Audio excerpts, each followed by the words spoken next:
seperti ini, maka untuk muatan negatif, R-nya tetap sama seperti ini, hanya nanti dia arahnya ke arah sebaliknya dari muatan positif ya. Jadi semua yang berlaku dengan kaidah tangan kanan ini, itu Anda lakukan untuk muatan positif. Tek tek cari kemana arah F, maka ketika di dalam soal yang ditanyakan, yang diketahui persoalannya itu adalah muatan elektron, maka Anda tinggal ambil lawan arah gaya pembeloknya adalah kebalikan dari arah gaya untuk muatan positif. Jadi gunakan tangan kanan ini untuk menghitung muatan positif, maka ambillah arah negatif, arah elektron negatif sebaliknya dari arah yang kita temukan tersebut dalam penggunaan kaidah tangan kanan untuk muatan positif ya. Mudah-mudahan bisa dipahami ini, saya yakin, beberapa di antara Anda yang biasa duduk di barisan bagian belakang ini agak sulit menangkap ini, tapi, apapun keadaannya ya ini harus disampaikan dengan porsi waktunya begitu ya. Nah kemudian ini tadi yang gerak akibat dari V dengan ini tegak lurus, ini ada sudut begitu, maka ini V yang tegak lurusnya akan membentuk, jari-jari lintasan, dan untuk yang komponen yang sejajarnya ini akan membentuk jarak antar lingkaran. Jadi ini membentuk spiral begini ya, membentuk spiral. Nah P ini timbul dari akibat oleh, oleh V yang sejajar dengan B ini ya. Anda silahkan baca di sini, ini contoh soal yang penjelasan yang cukup mudah dipahami begitu ya. Jadi komponen yang sejajar menentukan pitch P dari helix, yaitu jarak antara putaran ini begitu. Oke, ini juga sudah ya, sudah. Kemudian ini menghitung massa, spektrometer massa untuk menghitung massa ion. Saya sudah di catatan saya di sini dengan di Katnal polanya seperti ini. Di catatan saya hadirkan dua mekanisme spektrometer massa ya. Oke, ini contoh soal juga sudah cukup, lumayan. Ini siklotron yang dia membuat dia jadi bergerak melingkar. Ketika bergerak melingkar di sini ada frekuensi osilasi ya. Kondisi resonansi adalah di sini jika energi proton meningkat, energi diberikan ke proton adalah, pada frekuensi resonansi. Oke, ini kita, frekuensi ada seper T ya, bagaimana menghitung frekuensi ini, siklotron ini untuk menghitung frekuensi kita harus tahu T-nya dulu, dan ini sudah dibahas di mana yang melingkar. Nah yang ini ya, di sini ada, ini T sekian, maka ini frekuensi sekian, QB per 2pi kalikan M. Nah tinggal ditambahkan apa definisi frekuensi osilasi begitu ya. Di sesuatu yang gerak melingkar, sudah ada konsepnya, sudah dibahas di sini.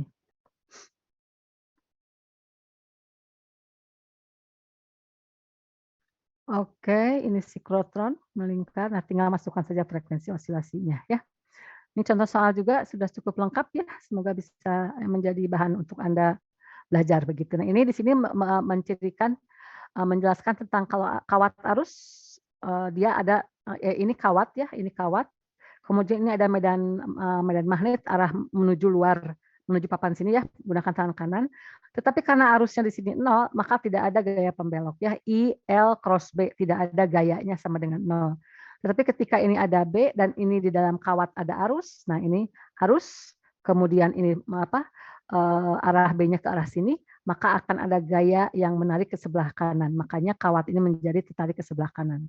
Untuk ini arus ke arah bawah, ini akan menjadi tertarik ke sebelah kiri. Nah ini semua penurunan ini sudah saya turunkan untuk kasus seperti ini, sudah saya turunkan di catatan saya ya. Oke, ini lebih jelasnya lagi sudah. Nah ini untuk melihat ini kawat. Jadi ini orang pesulap ya, ada pesulap yang suka bisa seolah-olah dia terbang begitu, itu kan bikin seolah-olah mistik. Ini bukan mistik ya, ini ada kawat. Kawat ini kalau titik ini tandanya artinya dia menuju keluar ya. Jadi ini ada kawat arah masuk dan gitu. Nah, kawat ini dikasih arus. Nah, kalau ini kawat panjangnya L, kalau tanda seperti ini berarti kawat dikasih arus arahnya ke sini, keluar begitu. Nah, kawat yang berarus ini kemudian kawat yang mana ya, saya coba contohkan pakai kabel pakai begini ya. Ini ada kawat seperti ini, arah I-nya ke arah sini, kemudian nanti ke arah sini ada B, maka ada arus, ada B, maka akan ada gaya magnetnya ke arah atas ya. Arusnya ke arah depan, tekuk B ke arah kanan, ya ini maka jempol saya adalah arah dari gaya magnetnya, ya ini gaya magnet. Kawat ini di atas gini melayang saja, tidak disangga oleh apapun juga melayang gitu ya. Nah ini padahal kawat ini punya gaya berat. Itu gaya beratnya adalah massa kawat dikalikan G-nya, mg. Mg arah ke pusat bumi. Massa kawat ke arah pusat bumi, karena kawat berarus ini ada di darah B arah ke sini, gaya magnet ke arah atas, maka kalau gaya magnet dengan gaya gravitasi ini sama besarnya, maka kawat ini akan nampak bisa melayang begitu ya, bisa kawat berarus disimpan di dalam medan magnet dari arah utara ini selatan, maka kawat tersebut seolah melayang. Itulah permainan seperti sulap ya. Orang bisa tiba-tiba naik melayang begitu, tidak perlu heran ya. Itu bukan karena mistik, tapi itu karena memang sangat ilmiah begitu. Oke, ini tinggal masalah besarannya, silahkan Anda berarti gaya magnet akan sama dengan gaya berat begitu ya. Tinggal diturunkan saja. Ini gaya berapa gaya magnetnya? I, L, B, sin, sudut. Ini berarti sudut ini sudut antara kawat, arah kawat dengan B. Kalau kawatnya tegak lurus, B-nya begitu tegak lurus, berarti kan ini sin 90 begitu ya. Oke, ini torsi juga sudah ya, saya jelaskan tiap kelas sudah, dan ini contoh soalnya. Ini yang ingin saya review sedikit kepada Anda untuk kemarin kita kan menyelesaikan topik ini di kelas masing-masing ya. Semuanya sudah sampai ke sini dan ini pun dalam catatan saya topik ini sudah saya turunkan, saya bantu dengan saya tulis, saya turunkan. Semoga Anda ingat ya. Jadi ini energi potensial magnet itu adalah harus ada acuannya. Acuannya ketika posisi momen dipol magnet dengan kalau ini bidang kumparan, maka momen dipol magnet itu arah tegak lurusnya. Kalau arah arus ke sini, arah mu-nya ke bawah. Kalau arah arusnya berlawanan jarum jam, arah mu-nya ke atas ya. Nah ini mu dengan B, ini artinya nanti pakai berapa usahanya? Usahanya adalah mu dot B, ada minusnya. Lihat di catatan tulisan tangan saya yang sudah saya share kepada Anda ya. Ini yang catatan slide yang di bab 6 sudah saya bahas ya di 2 kelas ya, kemarin sudah diselesaikan. Nah, langsung masuk ke sini, ini masih kelanjutan dari medan magnet, ini pun sudah saya buka di EduNext ya, untuk kedua kelas 8 dan 9, sudah saya buka untuk yang pelajaran 7, hanya di sini ini filenya nyambung dengan pelajaran 8 begitu ya, pelajaran 8 itu dengan pelajaran 7 sama bagian belakangnya. Di sini masih ada sedikit topik medan magnet ya, itu medan magnet oleh arus listrik. Nah ini biosafat di dalam catatan saya sudah saya turunkan, jadi ini gambar lebih bagusnya lagi. Jadi kalau ada kawat yang tidak beraturan, kemudian kawat ini saya berikan arus, begitu. Nah misalkan kita ingin tahu oleh sepotong panjang kawat DS ini, yang diberi arus di ini, kita ingin tahu berapa di titik P, medan magnetnya. Kita lihat ini rumusnya apa, nah ini kan rumus biosafat ya. Nah seperti ini, mu 0 pi, I artinya arus yang mengalir, DS artinya elemen sepotong DS ini rumusnya ini kan sin theta. Lihat di catatan saya rumus umumnya R topi begitu ya. Jadi tidak dikalikan dengan jaraknya, hanya dengan arahnya saja gitu. Nah ini DS, sin theta ini sudut antara arah kawat ini ya dengan R yang menuju titik P. Jadi ini ketanya gitu ya. Sin theta ini R ini adalah per R kuadrat, R adalah jarak dari si elemen kawat tadi terhadap titik P yang kita ukur besarnya medan magnetnya begitu ya. Oke, di sini kita mu0 adalah ini tetapannya Tesla meter per ampere ya. Kemudian Pi-nya masukkan 3,14. Nah, ini rumusnya seperti ini ya. Lihat, cross R topi ya. Jadi karena cross ini adalah nilai sinusnya dan di sini sebagai vektor satuan saja, maka kita tidak dikalikan dengan R-nya, tapi cukup dengan arahnya saja. Jadi sin theta menunjukkan arah DS dengan arah R tanpa ada besaran R begitu ya. Nah, ini rumus umumnya, ini penjelasan detailnya begitu ya. Oke, dari situ ini lihat di sini kita gunakan kaidah tangan kanan.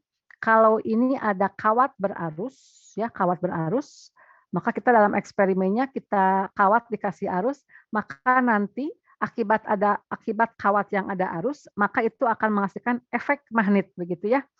Akan menghasilkan efek magnet. Nah, efek magnet itu bakal bisa diwakili oleh ini.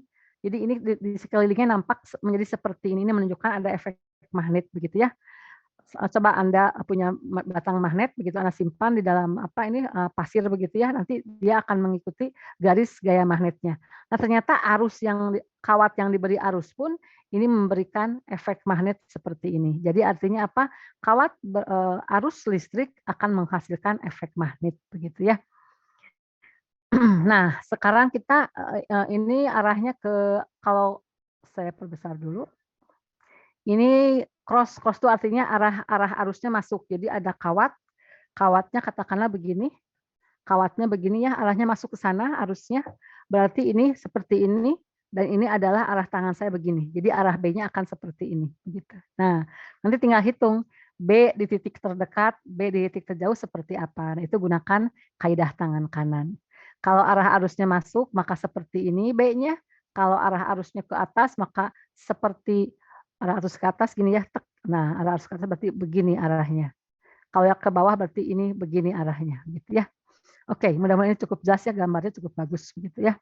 Bisa membantu imajinasi Anda. Nah, ini medan magnet akibat kawat lurus panjang. Jadi tadi saya di catatan saya sudah langsung saja potong kompas, ini hasilnya adalah μ0/2πr ya. Untuk kawat lurus, maka pada jarak R dari kawat lurus tersebut, ini berapa B di sini? B di sini adalah μ0I/2πr ya. Nah, ini tuh hukum Biot-Savart untuk kasus khusus kawat lurus ternyata ini sinkron dengan hukum Ampere ya. Sudah saya bahas di bab sebelumnya ya, di pembahasan sebelumnya. Jadi hukum Biot-Savart ini berlaku lebih umum ya, berlaku lebih umum untuk yang bentuknya yang tidak beraturan. Pokoknya yang penting lihat kawat seperti ini kita selesaikan dengan Biot-Savart begitu ya. Nah, ketika untuk kawat yang lurus kita selesaikan dengan Biot-Savart, silakan Anda turunkan, hasilnya ini sama dengan hukum Ampere. Jadi Pak Ampere itu merumuskan, menghitung berapa medan magnet di sekeliling kawat berarus listrik dan hasilnya sesuai sinkron dengan hasil dari konsep Biot-Savart begitu ya. Ini kita integrasikan saja, silahkan dilihat ya, μ0I/4pi ini 4 asalnya gini ya, I kemudian sin theta ds per R kuadrat. Nah, ini karena kawatnya panjang sekali ya dan tidak tahu berapa panjangnya, kita bagi 2, 0 sampai tahingga, ini pun 0 sampai tahingga. Maka di sini menjadi 2 kali 0 sampai tahingga. Jadi ini kawat panjang yang tak berhingga, jadi kita bagi 2 saja. 0 sampai tahingga dikalikan 2 begitu ya. Sehingga di sini kalau ada 2 di sini maka 4 di sini menjadi hilang gitu ya. 0I/2pi 0 sampai tahingga kita masukkan ini sin theta ds. Nah, di sini dihitung sin theta adalah yang ini, maka sin pi dikurangi theta ya, ini pelajaran trigonometri itu sama dengan R dibagi ini ya, dibagi sudut yang di hadapannya ini, maka ini silahkan Anda masukkan ke sini ya. Silahkan diolah sendiri.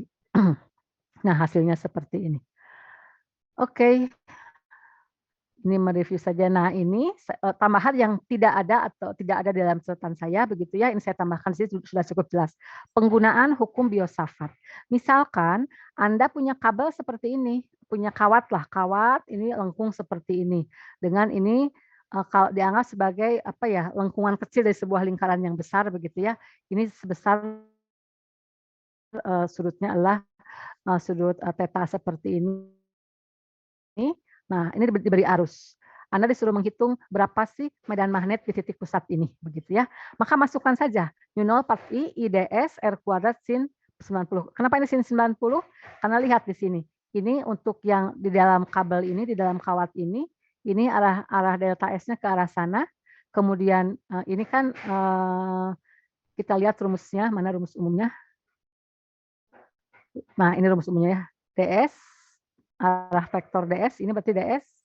Di sini kan cross sin, tapi ini bukan besaran, tapi ini arah R. Jadi ini tuh kalau kita lihat ini adalah sudut ds sinus, karena kan cosinus ya, sinus sudut di antara ds dan R begitu ya, tanpa masukkan R-nya, cuma sudutnya saja begitu.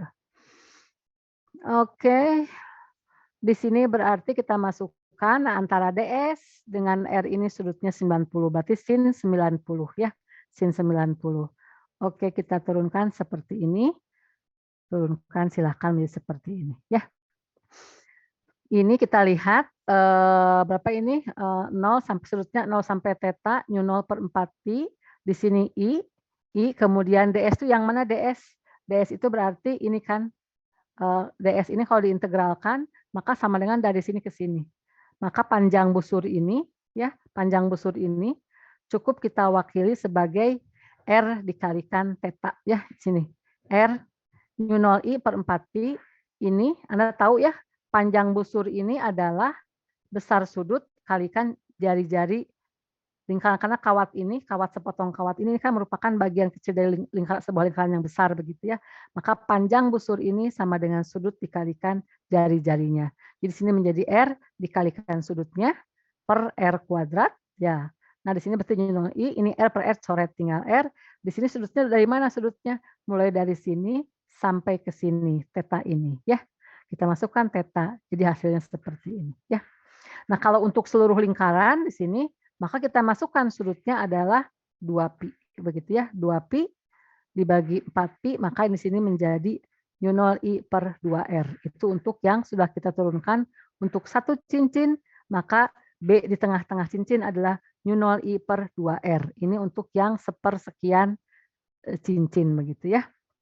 Oke, nah ini nih ya, untuk satu cincin akan seperti ini. Ini sudah saya turunkan juga ya pakai biosalvat dalam catatan saya. Oke, di sini lihat ini ds sama dengan R d theta. Jadi panjangnya busur ds ini sama dengan besar sudutnya dikalikan jari-jarinya. Oke, semoga bisa dipahami. Nah, ini lagi, ini jenis yang lain. Kalau saya punya kawat seperti ini, kawat dilengkung seperti ini kan segmen kecil lingkaran ya. Kemudian ke sini. Berapa P di titik ini? Nah, kita hitung untuk per masing-masing kawat ini begitu ya. Ini B1 kita lihat I-nya ke sini. Kemudian R-nya ke sini. Jadi ini sebagai DS ya. Lihat DB1 04I IDS sin theta 04I IDS. Nah, DS-nya arah ke sini, B-nya pun arah ke sini. Jadi sudut antara DS dengan R nih ya. Tadi kan rumus ini DS sudut antara DS dengan jari-jari atau jarak kawat ini ke pusat. Ini berimpit sudutnya ya. Arus ke sini, R-nya pun arah ke sini. Maka ini sin 0, maka 0. Yang ini pun sama, arah apa ini? Arah DS ke arah sana, kemudian ini R. R itu jarak dari kawat ke titik yang kita amati berapa nilai B-nya, itu pun sama, sudutnya 0, maka sin 0 sama dengan 0. Maka untuk DB1, B1 dan B2, B di titik C oleh kawat 1 dan kawat 2 adalah 0. Tinggal kita amati untuk kawat yang 3 ini. Untuk kawat 3, lihat di sini, masukkan ini, nanti I-nya arah ke sana, jempol saya, ini jari tangan saya dari sini masuk ke sini. Di sini akan ada di titik C, B arah masuk ke dalam. Ya. Ini penjelasan yang tadi ya. Nah, ini untuk yang ketiga, maka ini sama dengan nu 0I per 4 PR. Nu 0I per 4 PR, tadi sama seperti yang tadi, yang ini nih. Nu 0I per 4 PR, berapa sudutnya? Gitu ya. Nu 0I per 4 PR, berapa sudutnya? Di sini karena sudutnya seperti ini siku-siku ya. Siku-siku itu berarti berapa? Pi per 2 ya, 90 derajat. Maka sudutnya kita masukkan pi per 2. Hasilnya adalah nu 0I per 8R. Coret pi-nya ya. Nu 0I per 8R. Jadi akhirnya dijumlahkan total di titik C, B-nya adalah B oleh kawat 1, kawat 2, kawat 3. 0 plus sekian, total sekian. Kemana arahnya ini? Kita lihat. Set, arah I-nya ke arah sana, maka ini di titik C ini arah B-nya akan masuk ke dalam, digabungkan B oleh ini 0, oleh ini 0, oleh ini ada ya, nu 0I per 8R begitu ya. Begitu cara menghitung ini, semoga bisa dipahami ya. Ini pun sama, ini soal ini pernah dikeluarkan dalam sebuah ujian ya. Kalau misalkan nanti ini soal seperti ini sering dikeluarkan dalam ujian bentuk seperti ini. Ini contohnya apa ini? Terdapat 2 kawat lurus panjang. Nah, ini kawat nih. Ini ada kawat, ini kawat. Jadi kawatnya tidak digambarkan seperti ini. Jadi gambarnya gini masuk ke layar begitu ya. Ada 2 buah kawat. Ini ada contoh yang bagus sedotan. Nah, ini 2 buah kawat nih ya. Yang hijau saya beri I1, yang putih ini saya beri I2. Nah, kalau dilihat di sini ini artinya apa? kawat I1 ini artinya arah I-nya ke arah keluar. Dan kawat I2 ini arah I-nya arah masuk. Jadi ini dua buah kawat yang dialiri arus dengan arusnya berlawanan arahnya. Yang ini keluar, yang ini masuk. Begitu ya. Nah ini jarak antar kawatnya D 5,3, kemudian arus pada I1-nya 15 ampere, arus pada I2-nya 32 ampere ya. Berapa medan magnet yang ada di titik P begitu ya, itu pertanyaannya. Berarti ini untuk kawat ini Anda harus lihatnya seperti ini nih. Karena ini arah keluar I-nya, ini jempol saya himpitkan ke harus tangan kanan. Jempol saya himpitkan ke apa? Ke kawat ini dan B-nya akan masuk gini ya. Nah, gini. Nah, gini akan begini. Jadi nanti ini B di sini tuh akan seperti ini. Set ke titik P. Tak akan ke arah sana. Begitu. Nah, oleh kawat yang kedua, ini kawat kedua ini dia arahnya masuk. Berarti ini gini, ini masuk ke dalam ya. Ini gini masuk ke dalam. Jadi nanti ini jempol saya sini masuk, B-nya tek di titik B dia akan ke arah sini begitu. Jadi lihat di bawah ini gambarnya. Nah, seperti ini ya. Ini kawat pertama, kawat kedua, oleh kawat pertama ini keluar set, ini adalah B-nya oleh kawat satu adalah ini ya. Gini seret gitu ya. Jadi kita lihatnya ini arah B-nya begini, tek. Nah, gitu.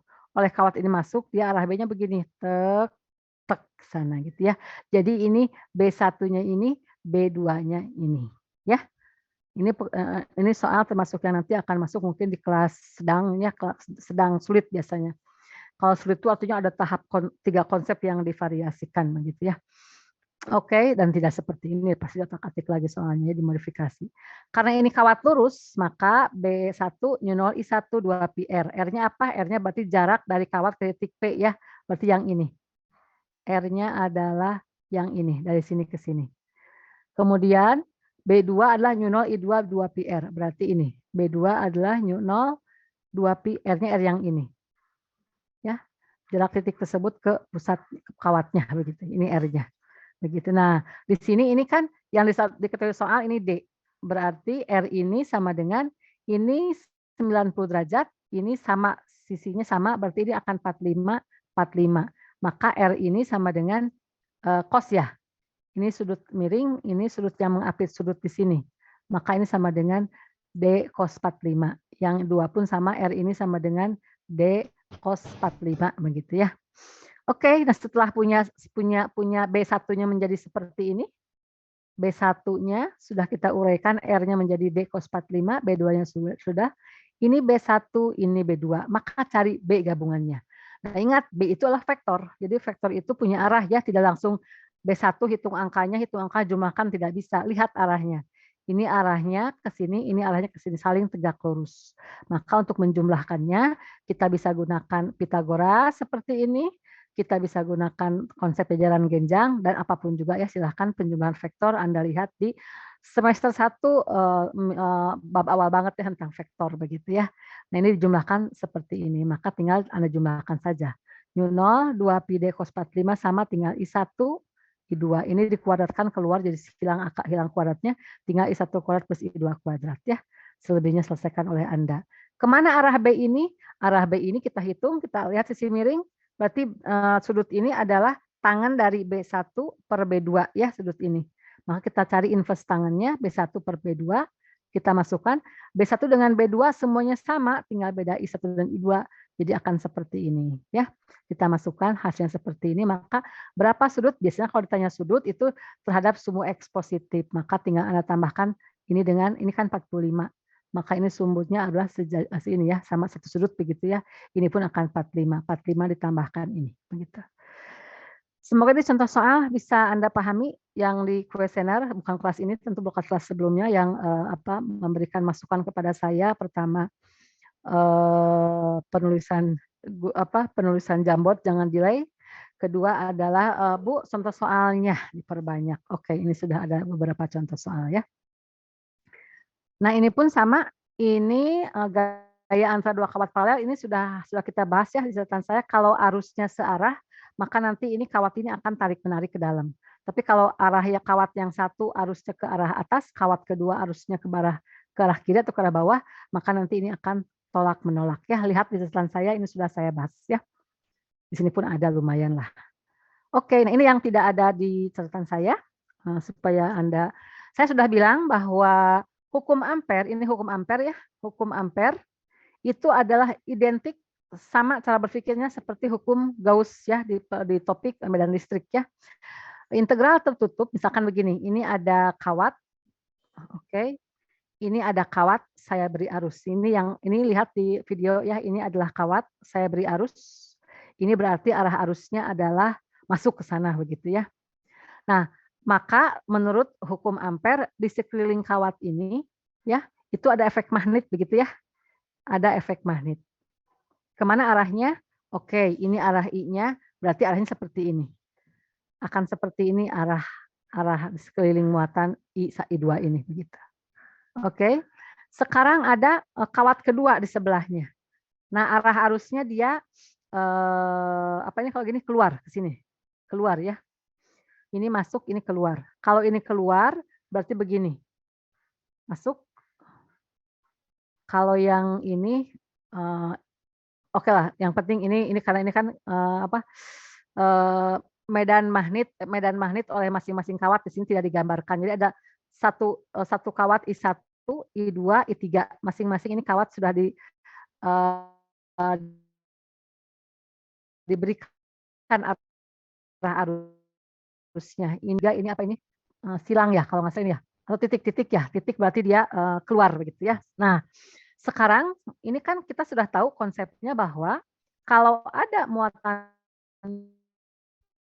kawat diberi arus, maka di sekeliling kawat itu pasti ada medan magnet begitu ya. Nah, tinggal masalah arahnya. Nanti gunakan kaidah sangkang itu ya. Kalau begini, maka gini muternya, arahnya arusnya ke sana, maka gini muternya begitu ya. Nah, sekarang ini ada beberapa kawat yang ada arusnya begitu. Jadi kita ingin tahu berapa sih medan magnet gabungan di daerah sini nih, daerah sini. Nah, di sini berarti yang dilingkupi oleh ampere ya, loop ampere ini sama seperti permukaan Gaya-Hauss, ini pun ada permukaan hayal dari ampere begitu ya, namanya loop ampere. Nah, di sini kita ingin tahu berapa sih B di daerah sini begitu. Nah, di sini sama seperti di sana ya. Jadi yang di hukum Gauss B.ds. Di sini kenapa ds artinya panjang lintasan ini ya. Kalau di medan listrik di hukum Gauss ini B.da ya. .da artinya kalau ada muatan maka berapa sih volume luas permukaan Gauss total, maka untuk bola berarti luas permukaan bola begitu ya. Nah, di sini ini lintasan saja. Jadi ini area ini sehingga di sini ds itu adalah panjang lintasan yang sampai tertutup sampai kembali ke sini tertutup begitu ya. Nah, di sini sama dengan μ0 kali I yang dilingkupi ya. Ini bagi yang fisikanya sudah agak kececeran arahnya gitu, ini akan berat. Tapi bagi yang masih connect dengan konsep, ini bakal oke. Ini memang bentuk lain dari hukum Gauss begitu ya.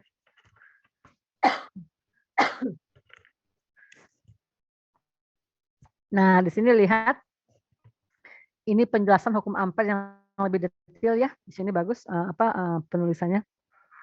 Nah, hukum ampere yang sesungguhnya seperti ini. Integral B.ds, berarti ds itu adalah integrasikan seluruh panjang lintasan ini. Tertutup artinya 1 sampai penuh begitu ya, tertutup ini, integral tertutup. Sama dengan ini kan ada dot ya. Jadi B integral ds, dot ini artinya cos theta. Apa cos theta? Sudut antara B dengan ds. Jadi kalau pada lingkaran, maaf ya, kalau misalkan ini kawat diberi arus, maka nanti ds itu kan ini ya, ds dengan B berimpit begitu ya. Maka di sini B.ds-nya adalah cos 0 adalah 1 begitu ya. Nah, di sini untuk membedakan bahwa tidak selalu harus jadi cos theta ini menunjukkan sudut antara B dan ds. Makanya sini dibuat gambar seperti ini. Jadi gambarnya bukan berbentuk bulat begitu ya.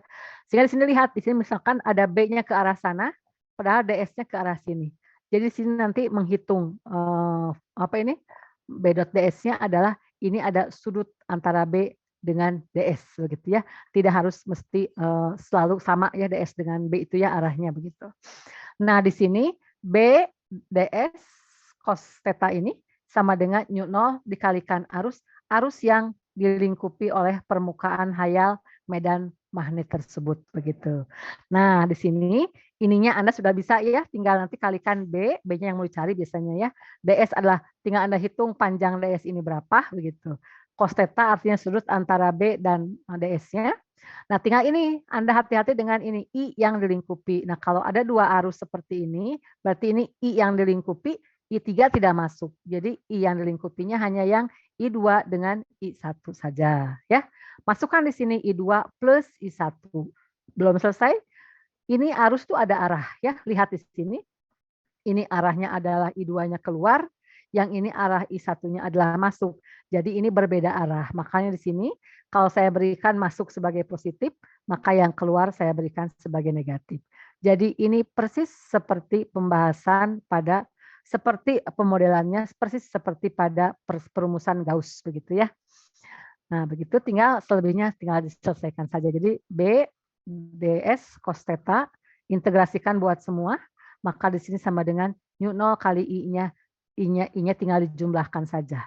Ketika semua arah arusnya searah, jumlahkan saja. Ketika berlawanan arah, ambil mana arah positif, mana arah negatif, tinggal diselisihkan saja. Begitu ya. Ini catatan ini cukup bagus, ini gambarnya mudah-mudahan bisa Anda pahami, yang tidak ada di dalam catatan saya. Begitu ya. Kalau di dalam catatan saya, ini saya bisa share ini nggak ya? Bisa pindah layar nggak? Saya lupa lagi nih. Gaya medan magnet. Bisa Anda lihat catatan saya tidak? Halo? Belum terlihat. Bu. Terlihat tidak? Belum, Bu. Oh, tidak, berarti ini lupa ini zoom ya. Zoom harus tadi saya di mana? New share. Tunggu sebentar, catatan saya yang ini. Oke, share. Mohon maaf ini ya. Biasa sudah tua sedikit gaptek, jadi yang begini-beginian saya agak lelet. Tadi saya sempilkan hukum ampere di sini kalau dalam catatan ini adalah ini langsung saya pakai ya karena saya butuh cepat untuk menghitung seperti bahwa di dalam arus ada B begitu. Kemudian di belakangnya saya tuliskan hukum Biot-Savart, saya menggunakan Biot-Savart untuk menghitung cincin. Kalau ada sebuah cincin dikasih arus, maka B-nya akan di tengah-tengah sebesar ini. Oke. Nah, ini saya sempilkan di bawah sini ya. Nah, ini hukum ampere nih. Di sini saya sempilkan sedikit saja. Nah, ini untuk menghitung, karena ini versi Cardinal. Versi Cardinal artinya ini arus, ini ada B, begitu ya. Nah, seperti yang saya turunkan dari hukum ampere seperti ini. Nah, di slide tadi itu penjelasan hukum ampere lebih detail, begitu ya. Termasuk yang ini, yang saya hati-hati kalau ada kasus seperti ini. Jadi kalau ada kawat lurus, dari sini kawat lurusnya arahnya ke belakang sana, jadi gini. Nah, permukaan kawatnya gede banget nih, gede banget. Jadi arus itu kan akan ngalir di seluruh permukaan ini. Bagaimana kalau B di dalam kawat ini? Nah, itu perhitungannya ingat ini di sini adalah arus yang dilingkupi di dalam daerah B yang mau kita amati begitu ya. Sama seperti ini yang tadi saya jelaskan ya. Oke, saya pindah lagi layar ke yang sebentar tadi mana? Ibu-ibu kehilangan arah. Oke. Mohon maaf, nah ini ya, mudah-mudahan bisa dipahami. Nah, ini di bawah ada contoh soal yang harus saya sampaikan ya. Apa di sini? Medan magnet pada sekitar kawat lurus berarus. Ini yang tadi.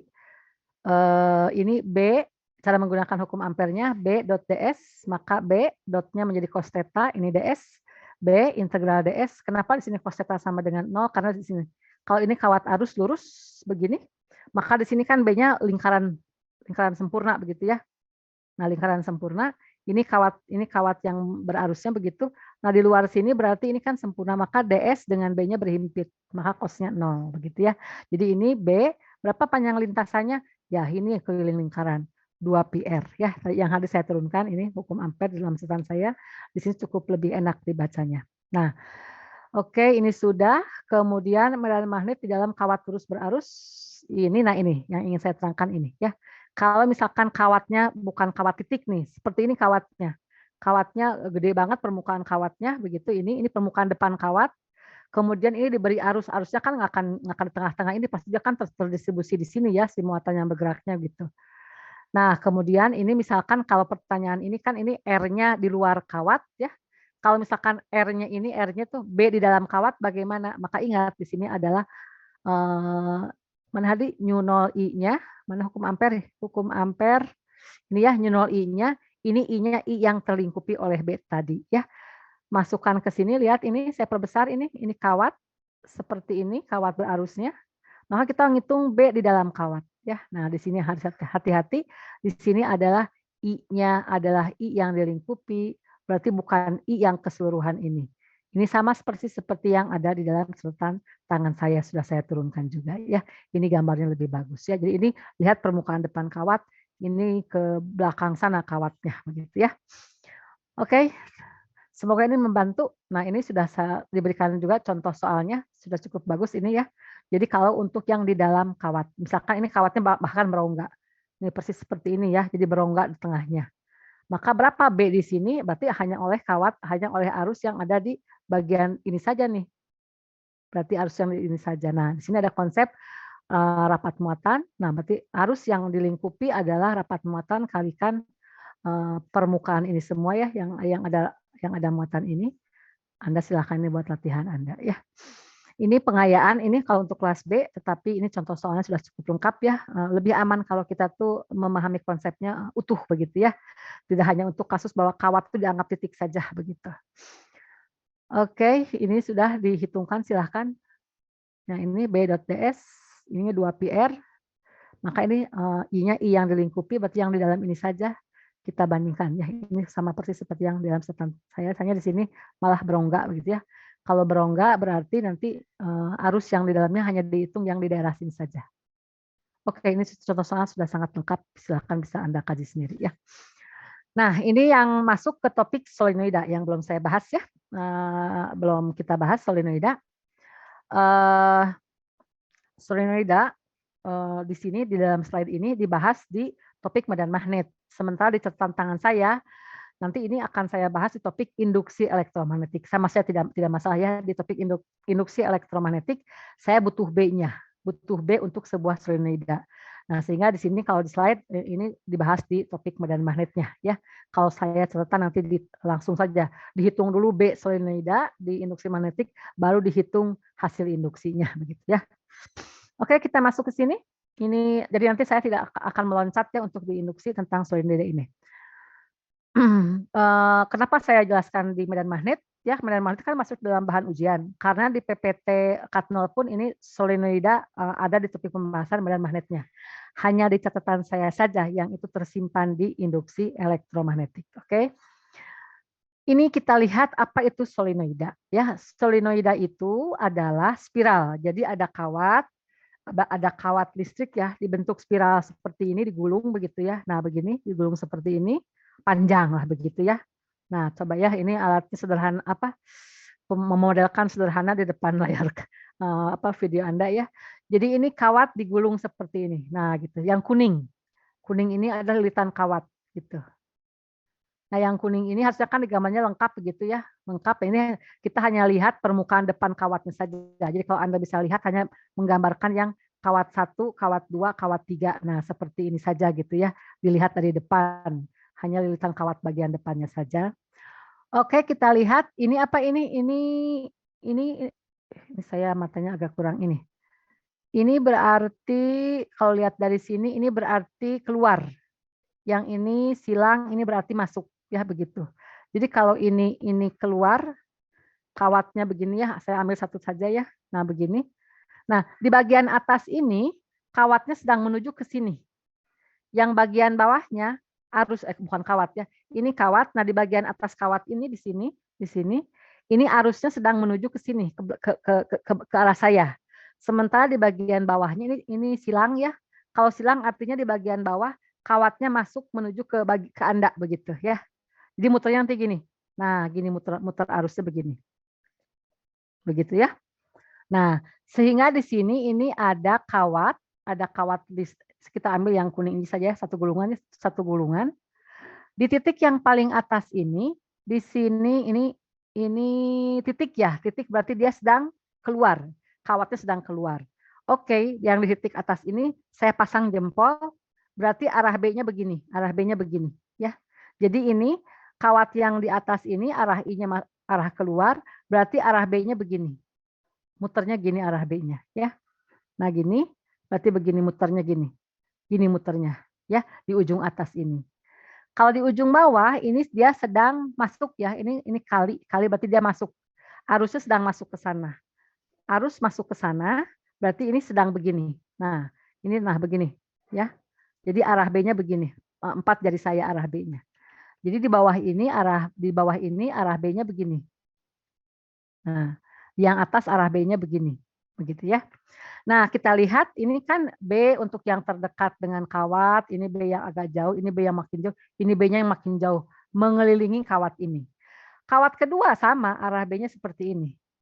Kawat ketiga pun sama, arah B-nya seperti ini kawat keempat, dan seterusnya. Arah B-nya semua sama, seperti ini kan, di sini ini ada arus keluar, begitu ya. Nah, kita lihat ya, oleh kawat pertama, di sini B arah ke atas, oleh kawat kedua, oleh kawat yang sebelahnya ini arah B ke arah bawah, ya. Karena arus yang melewati kawat kuning ini sama, maka berarti B adalah apa ini kalau kawat lurus nu 0 B nu 0 sekian lah begitu ya, B-nya gitu dihitung pakai hukum ampere. Berarti besarnya B di titik ini dengan titik ini akan sama, tapi arahnya berlawanan, ya.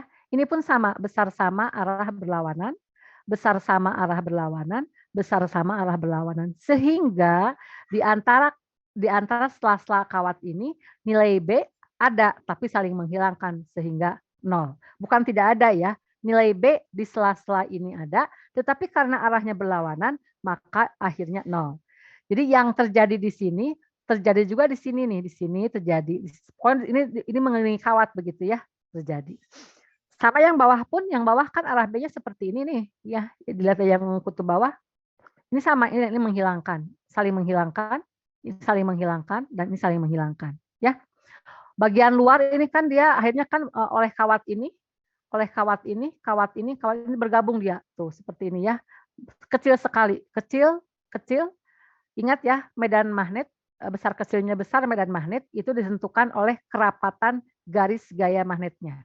Di sini hanya satu, ini dianggap besarnya sangat kecil, dianggap di sini tidak ada atau 0 ya. Di sini 0 karena sangat kecil, apalagi kalau kawatnya ini sangat berdempetan begitu ya.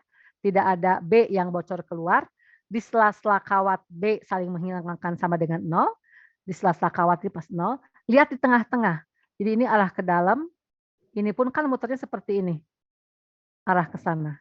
Jadi kalau arusnya ini arah ini keluar arah begini arusnya, maka B-nya akan dikumulasikan akan berarah ke arah sana semua. Lihat ya, oleh yang sisi bawah, oleh yang sisi atas, ini semua ke arah sana. Dari kiri ke kanan, B kumulasinya oleh seluruh arus di dalam kawat ini akan berarah dari sini ke arah sini. Dan ini cukup besar, nampak dari garis gaya magnetnya cukup rapat. Ya, semoga bisa dipahami. Maaf, saya minum sebentar. Mana ini?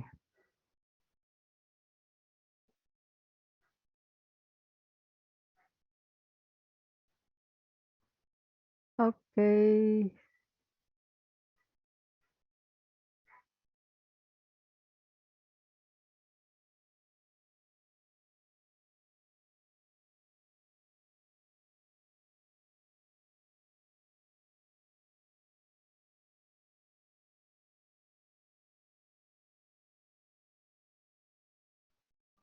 Semoga bisa dipahami ya. Jadi kesimpulannya B itu akan ngumpul di dalam lilitan kawat yang disebut solenoida ini. Ya, nah setelah Anda memahami ini, mari kita lihat ini. Nah, jadi ini saya asumsikan seperti ini saja ya. Ini di sini tuh I-nya arahnya keluar, di sisi bawah, di bagian bawah ini arah I-nya masuk begitu ya. Nah, ini lilitan kawat nih, yang ini lilitan kawat begitu ya. Maka B itu kalau arah arusnya dari atas keluar, di bawah masuk, jadi gini ya, arah arusnya begini, maka arah B akan dari kiri ke kanan di dalam solenoida ya. Nah, setelah mengetahui di mana besarnya, di mana adanya B dan kemana arahnya ya. B itu ada di dalam dan arahnya dari kiri ke kanan kalau arah arusnya begini. Kalau arah arusnya begini, kebalik nanti arah B-nya dari kanan ke kiri begitu ya. Nah, setelah mengetahui B arah B, kita akan menghitung besarnya B. Gunakanlah hukum ampere ini ya. Kita amati ini permukaan hayal loop ampernya segini aja lah ya, mewakili begitu A B C D A. Kita masukkan ke persamaan ini. Oke. Ini rumus umumnya B dot DS integral tertutup kita tuliskan. Ini lihat DS itu kan panjang lintasan. Kita ambil AB, CD, BC, CD, DA. AB, BC, CD, BA. Lihat yang AB. AB berarti ini. Ya, ini AB. Tuliskan B dot DS. Ya, kemudian nanti kita integrasikan. Lihat di sini. B dot DS ini artinya kemana arah B, kemana arah DS. Arah B ke arah sana. Arah B ke arah sana jelas.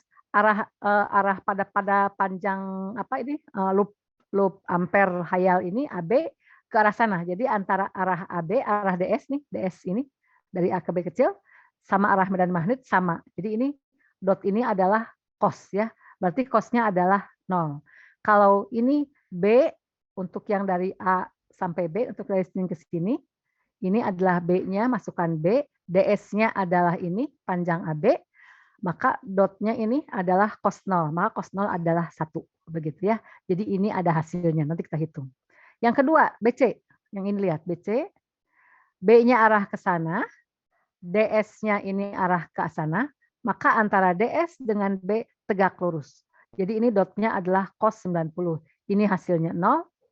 Yang ini CD, kalau yang CD, ya ini B dot DS berlawan arah, B-nya ke sana, CD-nya ke arah sana. Cos 180. Tetapi sayang, di luar ini B-nya karena kecil sekali dianggap sebagai 0. Jadi yang ini menghasilkan 0 akibat B-nya yang 0. Dotnya sih menghasilkan angka ya, cos 180 begitu ya, tapi B-nya yang 0. Yang ini AD, yang ini DA kali ya, ini harus D ke A, yang DA ini sama seperti yang BC. B-nya ke sana, ini tegak lurus, maka ini menghasilkan cos 0. Jadi 0-nya oleh dot. Ya, di sini oleh B, di sini oleh dot. Ini yang ada hasil. B dot DS. B cos 0 adalah 1. DS-nya berapa? Panjang AB kita asumsikan sama dengan H begitu ya. Nah, hasilnya adalah seperti ini ya. Oke, Anda masukkan saja nanti ya. B dikalikan ini panjang ini adalah H, cos 0-nya jadi 1. Ini nu 0 kali I yang dilingkupi, katanya I yang dilingkupi oleh permukaan hayal Gauss ini. Maka I-nya berapa? I-nya adalah panjang ini dikalikan jumlah lilitan persatuan panjang. Jadi kan ingat ya, I ini adalah I yang dilingkupi. Jadi jangan bilang I. Kalau I ini kan hanya dalam satu kawat ini saja. Kalau I itu hanya dalam satu kawat ini saja. Kalau ini kawatnya banyak, maka kalikanlah jumlah lilitan. Itu I kali N besar jumlah lilitan. Nah, N besar jumlah lilitannya ini kan nggak tahu berapa, kita ambil di sini definisikan tentang N kecil. N kecil itu adalah jumlah lilitan persatuan panjang dikalikan H adalah panjang solenoida, panjang ini. Maka nanti untuk panjang solenoida tinggal jumlah lilitan persatuan panjang kalikan panjang solenoida. Ini kalau dikalikan ini sebetulnya N besar. N besar itu apa? N besar itu adalah jumlah semua lilitan solenoida ya. Dikembangkan. Kita ini untuk loop kita ngitung segini dulu, maka nanti untuk seluruh solenoida ini tinggal dikalikan berapa jumlah lilitannya ya. Di sini cukup diwakili dengan jumlah lilitan persatuan panjang N kecil dikalikan panjangnya lilitan begitu ya. Jadi hasilnya seperti ini. B ini ada H, ini nu 0, INH coret. Maka B untuk solenoida besarnya adalah nu 0 kalikan arus dalam setiap kawatnya berapa ya, dalam setiap lilitan kawat. N adalah jumlah lilitan persatuan panjang, begitu ya. Oke, ini pengenalan saja untuk toroida itu hanya solenoida yang dibikin melingkar, dibuletin gini aja, begitu ya, dibulatkan seperti ini. Nah, begitu. Sama saja nanti lihat arah arus ini di dalam akan ada arah B-nya, begitu ya. Sama seperti ini, nu 0 I dikalikan ini berapa sih jumlah lilitannya dikalikan. Nah, N besar ini adalah N jumlah lilitan. Ya. Nah, di sini toroida kan seperti ini ya. Kita menghitungnya B-nya akan di tengah-tengah ini. Ini tuh solenoida yang dibentuk melingkar begitu ya. yang dibentuk bulat, maka nanti ini integral ds-nya menjadi ini ds-nya ini 2πr ya. Maka B-nya sekian. Toroida tidak ada di dalam SAP untuk kelas 2B. Jadi ini hanya sebagai tambahan saja ya, Anda tidak terlalu fokus ke sini. Tapi kalau solenoida di dalam SAP 2B ada SAP fisika 2B. Oke, ini contoh untuk solenoida. Silahkan nanti buat latihan Anda ya, silahkan.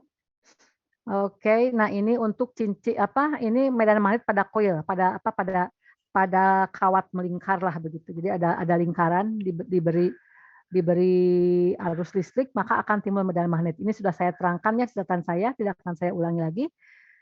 Hasilnya adalah, nah ini penurunannya silahkan, hasilnya adalah 2pi mana ya? Hanya 0/2R ya kalau untuk saya gunakan pakai Biosafat sudah ya. Di sini pakai hukum ampere pun untuk yang melingkar seperti ini, nanti hasilnya akan nol I. Ini adalah kawat cincin dikasih arus. Kita mau menghitung berapa B di titik P ini menggunakan hukum ampere, begitu ya. Nah, saya sudah turunkan menggunakan Biosafat. Hasilnya adalah bukan di titik ini, tapi di titik tengah ini.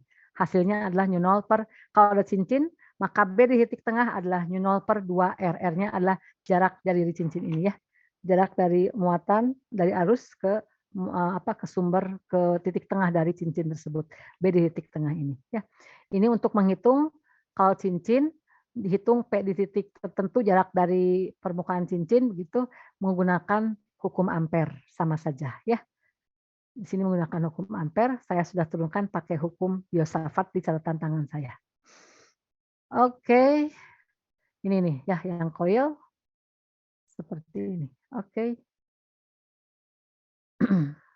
Nah itu untuk topik medan magnet tambahannya ya. Jadi sekarang saya rehat sejenak kita sebelum masuk ke induksi elektromagnetik. Jadi untuk jam pertemuan ini kita akan bahas berjalan terus saja. Nanti untuk pertemuan di yang satu SKS-nya saya pikirkan untuk bagaimana pendalaman untuk masing-masing kelas sesuai dengan progres kelasnya masing-masing ya. Kalau kelas 8 menurut saya tinggal diperbanyak kuis ya. Nah, yang belum saya tahu adalah kelas 09. Nah, kelas 09 pendalamannya tolong Anda aktif di kelas yang sedang jam kelas 09 khusus begitu ya, supaya saya bisa mengikuti progres Anda begitu ya. Tapi untuk yang 2 jam kita akan terus saja lanjut materi begitu ya. Oke, saya istirahat dulu sebentar, kita rehat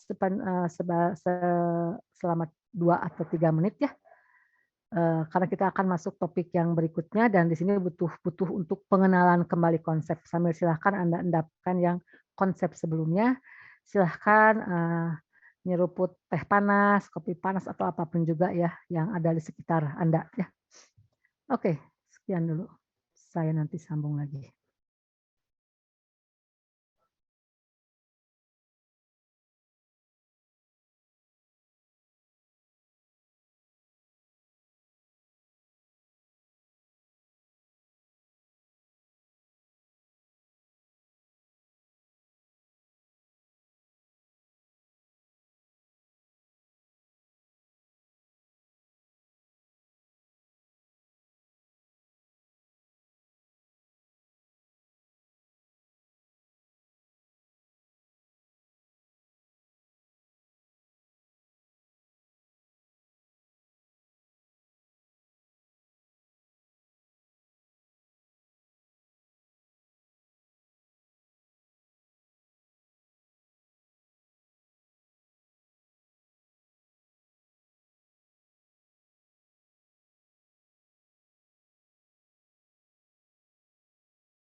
Ya, oke, kita lanjutkan kembali ya. Kita ujian tanggal 8 ya kalau nggak salah fisika kebagian tanggal sekian, sekarang tanggal 21 ya kalau nggak salah.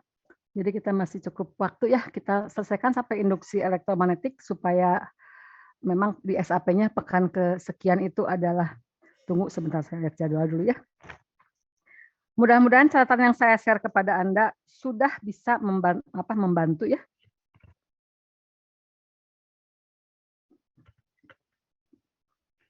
Bisa sangat membantu ditambah dengan menyimak di penjelasan kelas ini. Tunggu. Tanggal 7 sampai tanggal 13 kita tidak ada kuliah sama sekali pekan ke-8. Sekarang ini pekan ke-6 dan pekan ke-6 ini saya selesaikan induksi magnetik, jadi nanti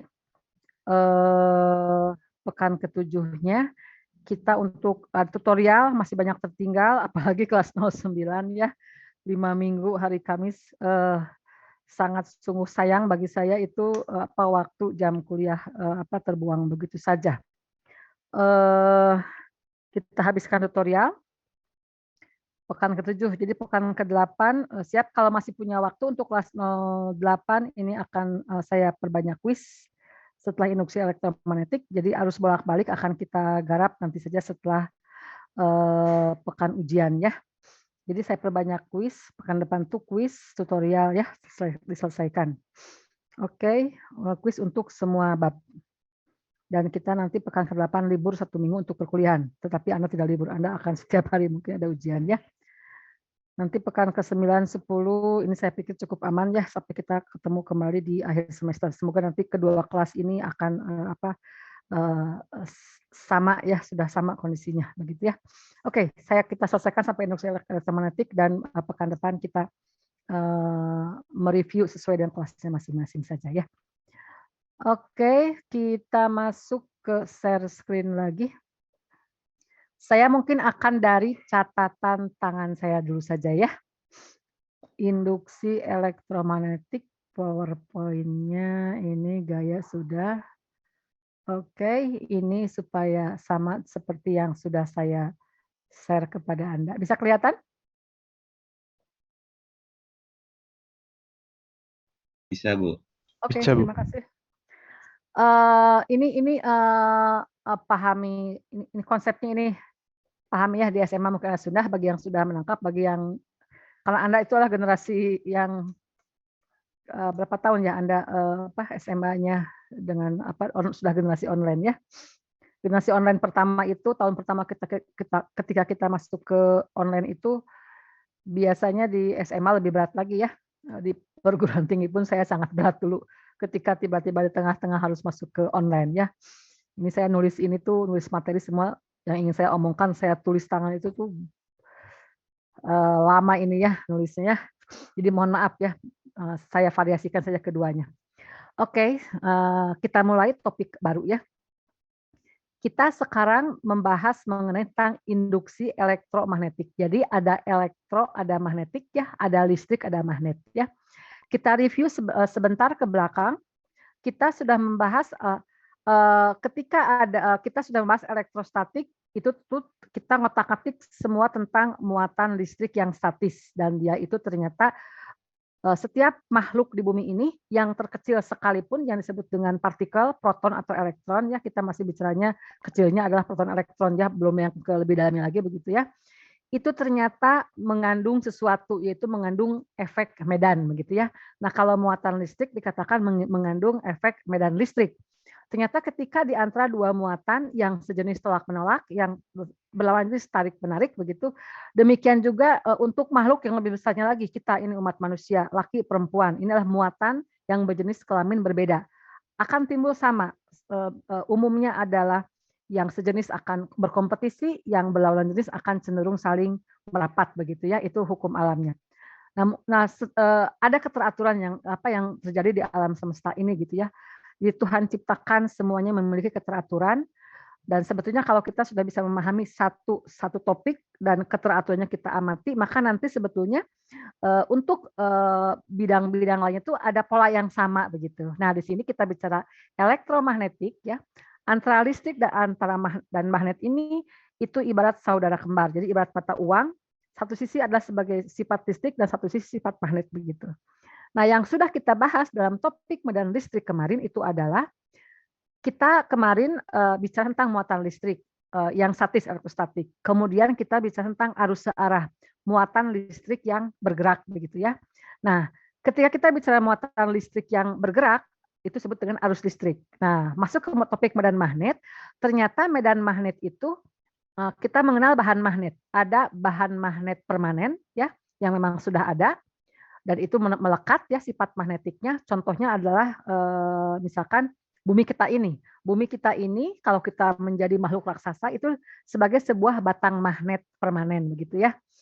Yang kompas arah utara itu sebetulnya itu menunjukkan kutub selatan dari medan magnetik permanen bumi, yang kutub selatannya sebagai kutub utara. Jadi akhirnya kalau ada jarum dengan batang yang besar, maka arah jarum ini akan U-nya akan nempel di selatan medan magnet yang besar dan selatan kompas akan nempel di kutub utara dari medan permanen yang besar tersebut begitu. Oke, kita meneliti tentang efek magnetik.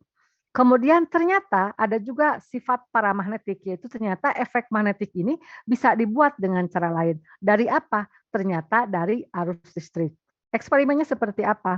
Ada kawat dikasih arus listrik. Coba dekatkan dengan paku, maka nanti pada paku akan terasa efek magnetik. Ukurnya pakai apa? Pakai kompas, ya akan ada pergerakan, menunjukkan ada efek magnetik. Hilangkan arusnya, maka efek magnetnya tidak ada, ya. Jadi di situ kita menemukan bahwa, ya, ini gaya dan medan magnet yang sudah kita bahas dalam bab sebelumnya. Ini adalah fenomena kemagnetan yang dihasilkan oleh peristiwa kelistrikan, ya. Jadi ada arus listrik ternyata menimbulkan efek magnet. Nah, karena listrik dan magnet ini kita sudah mulai punya praduga bahwa ini adalah saudara kembar yang saling berinteraksi. Berikutnya adalah apakah kelistrikan juga dapat dihasilkan oleh peristiwa kemagnetan? Nah, ini pertanyaannya yang akan kita jawab nanti di bawah ini ya. Semoga benang merahnya antara pembahasan elektrostatik sampai device-nya adalah kapasitor, kemudian si muatan bergerak yaitu arus searah dengan rangkaiannya resistor dan kapasitor itu sekarang kita sambungkan dengan magnet. Nah, ternyata apakah dari kelistrikan juga ya dapat apakah kelistrikan dapat dihasilkan juga oleh peristiwa kemagnetan ya? Karena di topik sebelumnya kita membahas bahwa magnet bisa ditimbulkan oleh peristiwa listrik. Nah, sekarang listrik jangan-jangan nih listrik pun bisa kita otak-atik dari peristiwa kemagnetan begitu ya. Itu asumsi awalnya. Oke. Kita masuk. Nah, ini sama pemodelan. Flux ini pemodelannya sama seperti Pak Gauss ya. Jadi kita di dalam medan magnet kita sudah bisa membuat simetri bahwa apa-apa yang berlaku di dalam medan listrik, di dalam medan magnet pun kita membuat pemodelan yang alur berpikirnya sama begitu ya. Kita mendefinisikan tentang medan magnet. Nah, ini medan magnet dinyatakan dengan garis-garis gaya magnet. Ini yang rapat artinya medan magnet di A lebih besar dibanding medan magnet di B. Ini artinya dari A menuju B, ini artinya berarti di sini kutub utara, di sini ada kutub selatan. Selalu arah garis gaya magnet dari utara menuju ke selatan ya. Cara membaca seperti itu. Oke, misalkan kita ini ada kutub utara entah seperti apa, di sini selatannya entah seperti apa, yang penting kita tahu ini ada garis hayal berbentuk garis medan magnet seperti ini. Kita asumsikan di sini ada sebuah kotak ya. Sama kan di Gauss pun kita permukaan Gauss itu adalah permukaan hayal Gauss, permukaannya tidak ada. Hanya Pak Gauss merumuskan itu untuk bisa menghitung besarnya medan listrik begitu. Ini pun sama, dibuatlah sebuah permukaan hayal seperti ini A begitu ya. Nah, kita definisikan sama seperti di hukum Gauss ya di sini bahwa flux medan magnet, flux magnet ini adalah B dot luas permukaan B.dA ya. B-nya adalah vektor karena punya arah dia ya dari utara ke selatan. DA ini adalah permukaan. Ini adalah permukaan A ya. maka DA itulah elemen permukaan. Ya, kita ambil secuil DA lah begitu. Nah, DA ini adalah vektor ya. Kalau di kelas kalau lupa begitu ya. Ini DA ini kemana arah DA? Karena dia vektor, dia harus punya arah.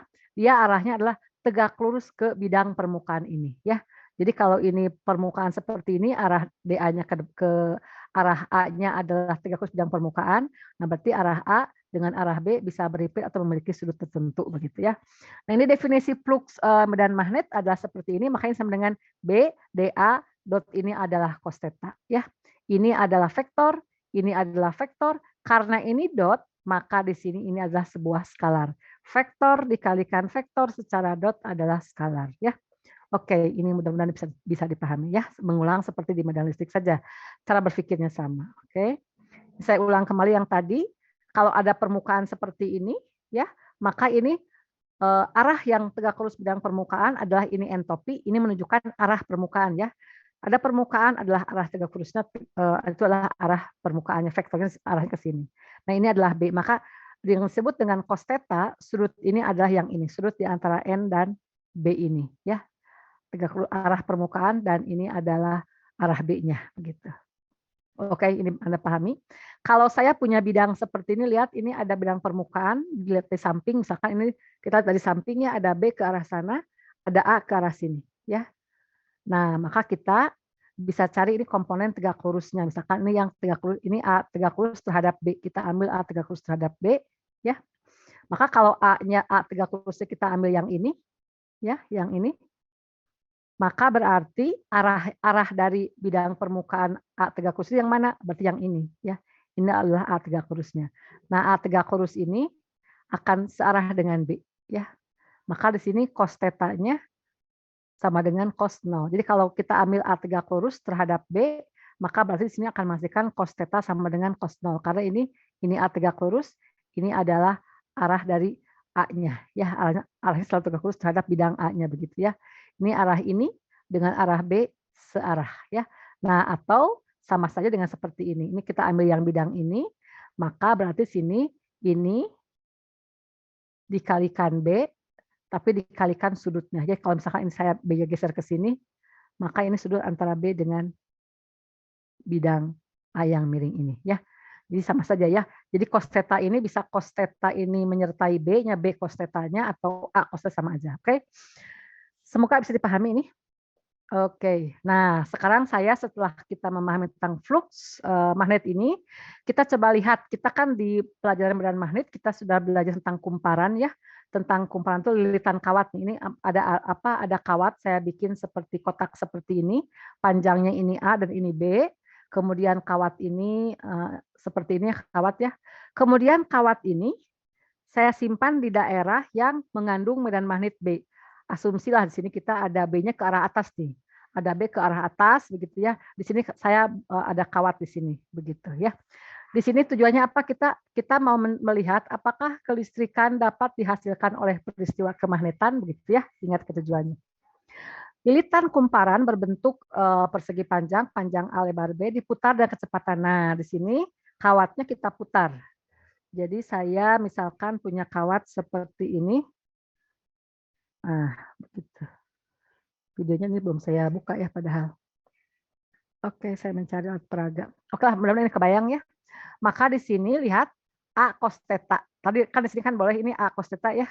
A-nya kita ambil A cos theta dikalikan B ya. Dari rumus ini A cos theta. Nah, A cos theta itu yang mana? A cos theta berarti yang tegak lurus pada A begitu ya. A tegak lurus ini adalah A cos theta. A-nya itu sendiri adalah luas, berarti sama dengan A panjang kali lebar, AB cos theta. Nah, berarti A cos theta sama dengan AB cos. Nah, kita tahu kalau ada mana ya, saya pakai apa? Misalkan ini kumparannya.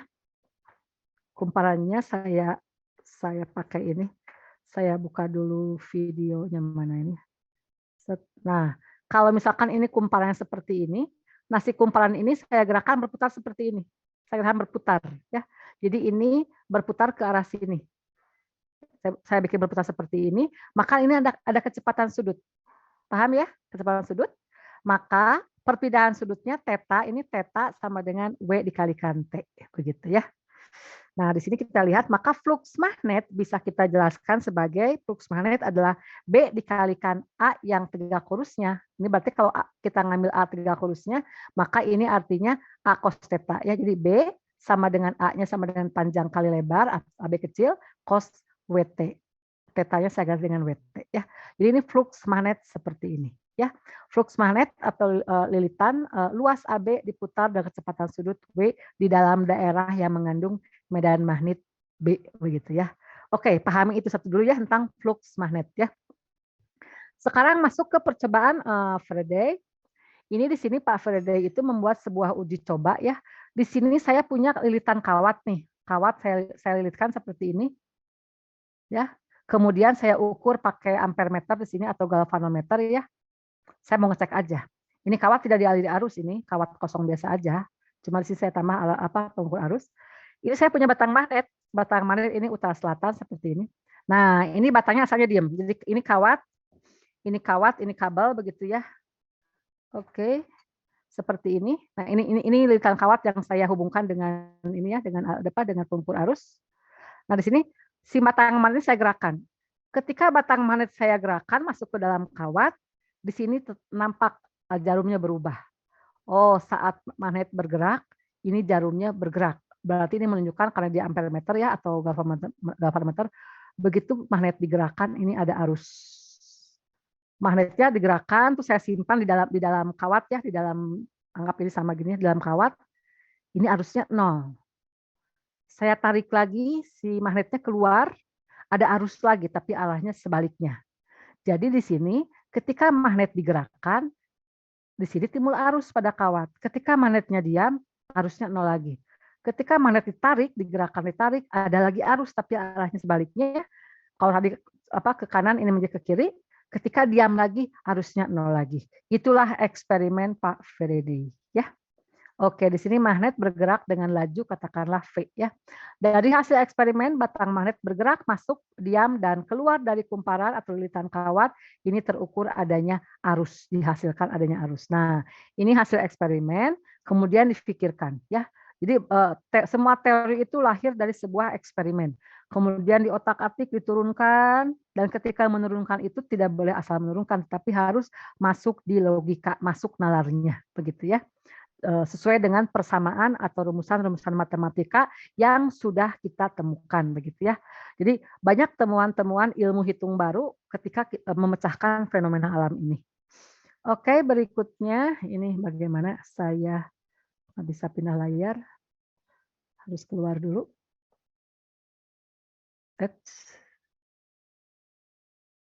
Slide show. Nah, di sini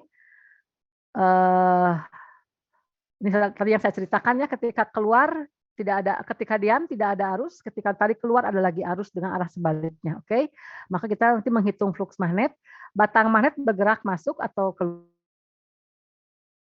maka timbul flux magnet. Dari mana flux magnet? Dari definisi B.A ya, B.A. Di sini berarti ada perubahan flux didefinisikan oleh Pak Faraday bahwa dengan konsep flux magnet ini kita bisa menjelaskan fenomena yang tadi hasil eksperimen tadi begitu ya.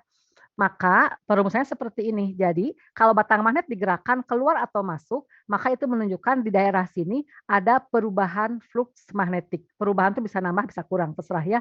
Dan definisi flux magnet adalah B.DA. Kita belum tahu yang mana A, yang mana B. Yang penting Pak Faraday merumuskan seperti itu saja ya. Ada perubahan flux magnet, berarti flux magnet sesuai definisi di awal itu adalah perubahan bisa B-nya, bisa A-nya, atau bisa dot, bisa surut di antara B dan DA. Tak tahulah begitu ya. Nah, akibat ada perubahan flux magnet, ini akan akibat ada perubahan flux magnet akibat dia digerakkan keluar masuk, itu artinya menunjukkan ada arus kan di sini. Kalau ada arus berarti itu artinya ada tegangan. Ada tegangan listrik ya. Karena tegangan dibagi R pakai hukum Ohm ya. E dibagi R adalah arus. Oh, berarti kalau ada arus berarti ada tegangan di sini sekarang timbul akibat gerak magnet ini, ya. Nah, karena tegangan timbul bukan dari baterai, bukan dari PLN, maka disebut sebagai GGL induksi, begitu ya. Jadi gaya gerak listrik induksi karena dia merupakan timbul akibat ada gerak magnetik. Jadi efek magnet ternyata menghasilkan arus ya, sesuai dengan prediksi sebelumnya. Kalau arus menghasilkan efek magnet, apakah efek magnet menghasilkan arus? Ternyata di sini terbukti dengan dirubah-rubah ini magnet ya. Kalau magnet dirubah-rubah pakai teori flux magnet menyebabkan perubahan flux magnet. Perubahan flux magnet menghasilkan arus berarti ada GGL, ada tegangan. Karena tidak mungkin ada arus itu adalah tegangan dibagi resistor ya dibagi R begitu ya. Maka karena ini hasil induksi maka disebutnya sebagai GGL induksi. Semoga bisa dipahami ya. Oke, itu satu. Nah, ini hasil eksperimen ya. Pak Friday merumuskan seperti ini. Oke, kita lihat lagi ini alur logikanya begitu. Kemudian di sini lihat kalau batang magnet diam, maka artinya fluksnya diam. Itu perumusan Pak Friday ya, yang satu yang kedua ini. Maka artinya kalau fluksnya diam, tidak ada tuh GGL induksinya. Karena kenapa? Karena arusnya 0. Berarti kalau diam, berarti ini tetap. Kalau ini tetap, berarti ini E-nya nggak ada, GGL induksi nggak ada. Kenapa? Karena I-nya nggak ada ketika si magnet diam. Oke, ini eksperimen oleh Pak Faraday dirumuskan dengan seperti ini. Kemudian beliau rumuskan dengan sebuah persamaan. Nah, GGL induksi tadi ini itu disebabkan karena adanya perubahan flux persatuan waktu ya. Jadi kalau kan eksperimennya kalau magnet digerakkan baru ada I. Kalau digerakkan berarti kan ada perubahan flux. Jadi GGL induksi bukan timbul akibat flux, tapi timbul akibat perubahan flux. Itu bedakan ya. Jadi nanti ini D flux per dt ini artinya laju perubahan flux ya. Sesuatu dibagi dt namanya laju ya. Nah, kalau pengen lebih besar lagi nilai E ini, nah ini diperbanyak saja lilitannya. Kalikan perbanyak lilitannya timpah-timpah begitu. Makin banyak N, maka ini akan menghasilkan E makin besar ya. Dari konsep seperti ini, sebetulnya Anda bisa membuat arus listrik tanpa bantuan sinar matahari ataupun PLN ya. Jadi Anda memainkan gerak magnet maka akan timbul listrik. Ini bisa Anda gunakan bagaimana caranya supaya si magnetnya bergerak saja begitu ya. Akan menghasilkan listrik. Ini bisa kita gunakan untuk lampu penerangan taman dan seterusnya. Di sini yang dimainkan adalah efek magnet ya, menghasilkan listrik. Oke, ini bisa untuk RBL sederhana ya. Oke, nah di sini lihat bahwa GGL ini satuannya volt ya. Ini adalah perubahan flux persatuan waktu adalah tegangan yang dihasilkan oleh kecepatan perubahan flux ya. N jumlah lilitan. Ingat ini ada tanda minus. Tanda minusnya nanti ini akan diterangkan oleh Bapak Lenz ya, oleh rumus Lenz. Nanti saya terangkan di belakang. Oke, kita lanjut lagi. Nah, sekarang ini perumusan Pak Faraday yang ternyata bisa menerangkan, menjelaskan tentang eksperimen ini. Ya, kita lihat. Kita kembali ke flux yang tadi. Kita di depan sudah bahas flux ya. Flux sama dengan B dot BA cos theta. Ya, ini sudah kita bahas. Berarti ini B A-nya sama dengan AB, theta sama dengan WT ya. Kita sudah bahas di depan ini. Maka kalau E sama dengan perubahan flux, berarti min-nya nanti saya bahas di belakangnya. Min ini N ya. Jadi ini ngitung fluxnya seperti ini. Kemudian saya tambah lilitan, ini keluar N, maka ini N perubahan flux. Maka ini N, D, D theta, B, fluxnya saya uraikan menjadi B, AB cos WT. Oke. B-nya adalah misalkan konstan ya, B-nya adalah konstan, saya keluarin. Luas kumparan di sini pun, katakan ini kotak ya, A kali B juga konstan, saya keluarkan. Tinggal di sini adalah cos WT, D, DT cos WT. Jadi cos WT kita diferensialkan. Ini menjadi N, B, AB, turunan dari cos adalah min sin, WT, maka kalau diturunkan terhadap DT, ini di sini ada konstanta dari TW. W-nya kita turunkan lagi ya. Maka menghasilkan min kali min N, B, AB, W, sin WT. Ya. Nah, ini kalau saya boleh saya tuliskan seperti ini. Sin WT dan ini sebagai ini kan GGL induksi ya E. Nah, di sini sebagai E maksimumnya ya. E maksimum sin WT di mana E maksimumnya adalah jumlah lilitan kali besarnya B kali luas penampang kumparannya dan berapa cepat kumparan tersebut digerakkan bergerak ya hadiah di sini. Oke, segini saja dulu ya. Maksudnya belum disambungkan dengan yang ini lagi ya begitu ya. Kita baru melihat E dihubungkan dengan flux magnetik seperti ini ya. Nah, sekarang ini jam berapa? Tolong ingatkan saya kalau waktunya sudah ini. Saya minta waktu sampai berapa? 47 saja ya, 4 menit lagi. Oke. Nah, di sini kita lihat ini hukum Lenz. Ini sudah ya menghitungnya seperti ini. Ini hukum Lenz untuk tadi saya sudah jelaskan. Ini untuk menentukan tanda minus di sini. Tanda minus di sini adalah dijelaskan oleh Bapak Lenz ya. Nah, di sini saya ada kumparan. Ada kumparan, kemudian dikasih hambatan. Kenapa dikasih hambatan? Untuk ngecek arusnya berapa sih besarnya ya. Kalau kumparan ini saya bergerak-gerak di dalam daerah B, tadi ingat ya di sini E timbul adanya perubahan flux ya. Berarti ini boleh saya kan apakah saya rubah-rubah B-nya atau saya berubah-rubah kumparannya, yang penting ada perubahan flux lah begitu. Itu pasti akan menghasilkan arus ya, akan menghasilkan GGL induksi. GGL induksi dibagi resistor akan menghasilkan arus ya. Nah, oke. Ini untuk menjelaskan hukum Lenz saya pakai seperti ini. Saya di sini mengambil kasusnya bahwa perubahan flux. Jadi yang menyebabkan GGL induksi bukan flux, tapi harus perubahan flux, deflux per dt ya. Nah, di sini saya ambil saya mau ngambil bahwa perubahan flux ini disebabkan oleh di sini perubahan flux ya, bisa disebabkan oleh B-nya yang dirubah-rubah, bisa disebabkan oleh AB-nya luas kumparan dirubah-rubah, bisa juga disebabkan oleh sudut di antara B dan A-nya kita rubah-rubah ya. Untuk kasus pertama untuk menjelaskan hukum Lenz ini, saya mau menggunakan pemodelannya adalah saya ambil perubahan flux ini saya ambil dari perubahan B-nya saja ya. B-nya dirubah-rubah maka nanti dt-nya akan ada. Sesuatu yang tidak konstan diturunkan terhadap T ada. Kalau di sini semua konstan, B konstan, AB konstan, sudut konstan, maka diturunkan akan 0, E-nya 0 begitu ya. Secara matematika seperti itu penjelasannya ya. Oke, kita lanjutkan kembali. Kita ambil untuk kasus B yang berubah-ubah, artinya B bergantung pada waktu. Nah, B yang berubah-ubah ini menembus kumparan ini, B-nya berubah-ubah. Nah, ini disambungkan, ini B dirubah-rubah nih, misalkan B-nya dari 0 ke 10, berubah-ubah gitu ya, nggak konstan B-nya. Maka ini pasti dalam image kita, ini dalam aplikasi kita akan timbul GGL induksi, nanti akan timbul arus. Nah, pertanyaannya, berapa sih arus yang ditimbulkan di dalam rangkaian ini?